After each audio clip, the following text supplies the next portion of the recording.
guys, welcome back to my channel. So today I'm going to be showing you how to make a DIY jumbo strawberry squishy.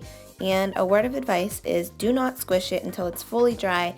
I let this dry for about 8 hours and it still was not dry by the end of the video when I tried to squish it and show you guys. So the things that you'll need are parchment paper, memory foam, which I bought mine at Walmart in pillow form and I just use it for multiple different DIY squishies. You'll also need scissors to cut the shape of the strawberry, some paintbrushes, and I finally bought some latex gloves, so I will be using those in this video.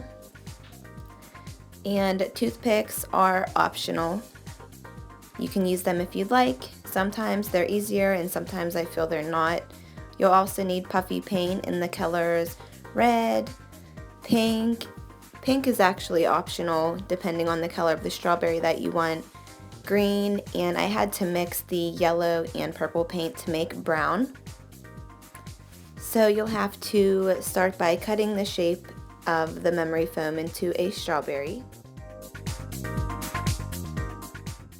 And this, by all means, was not easy. It took a very long time for me to get the shape that I felt was okay to do for this video.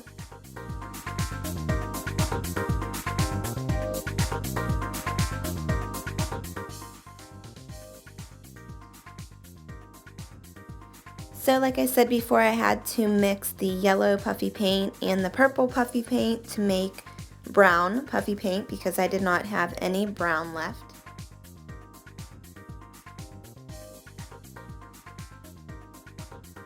So I'm just using a toothpick to mix the colors together. If you feel you need to add a little more yellow, you can do that, which I did, or a little more purple to make it darker, you can do that as well. It's all up to you, your personal preference of what shade of brown you'd like the color of the stem of the strawberry to be.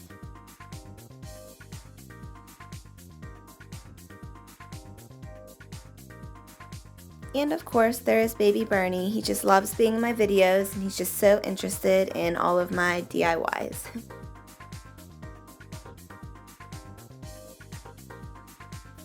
So once I have a decent shade of brown that I would like to use, I just start painting the stem of the strawberry.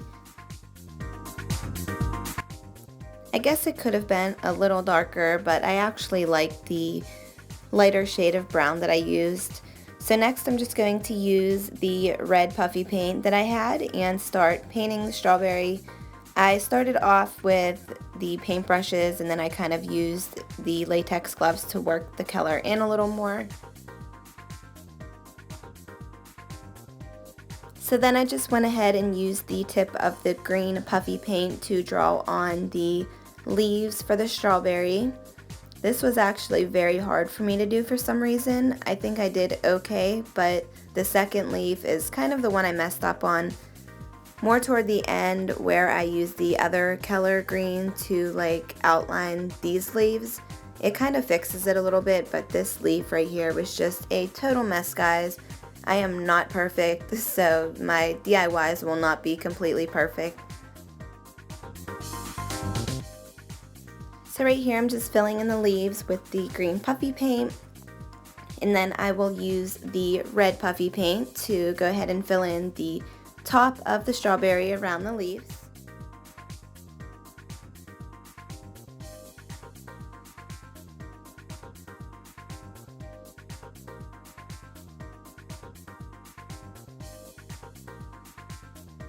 So right here I'm just adding on a couple extra layers of paint to make the squishy more squishy and make the red more vibrant for the strawberry.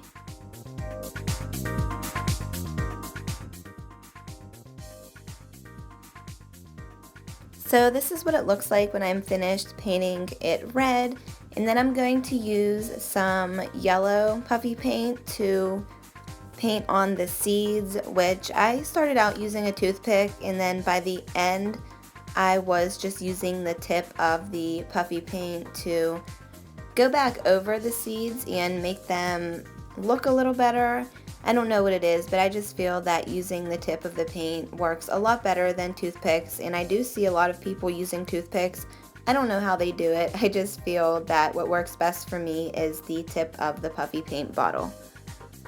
So this is what it looks like. I was actually looking at it while it was drying and thinking that it looked more like an apple, so I went ahead and added on a bunch of leaves around the stem, which is how a strawberry actually looks. I don't know how I didn't realize that before, but I felt that adding on more leaves was more realistic compared to a real strawberry.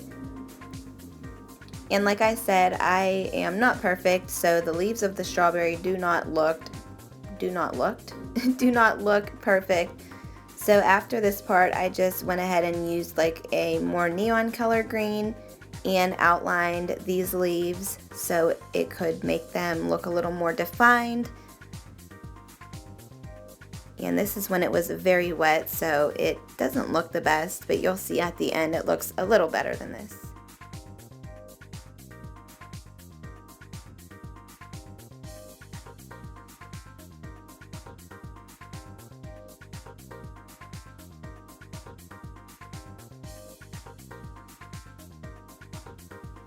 So I let this dry for about 10 hours. This is actually the next day right here, and as you guys will see as I'm squishing it, I kind of get a little bit of green paint on the sides because right now there's no green paint on the sides. So after this video I had to go back and touch it up with some red paint to get the green spots off. But that is going to be it for this video, guys. Thank you so much for your video requests. If you guys have any more you would like to see, leave them below and I will add them to my list. Make sure you subscribe to see more videos like this and more, and I will see you guys on my next video. Bye!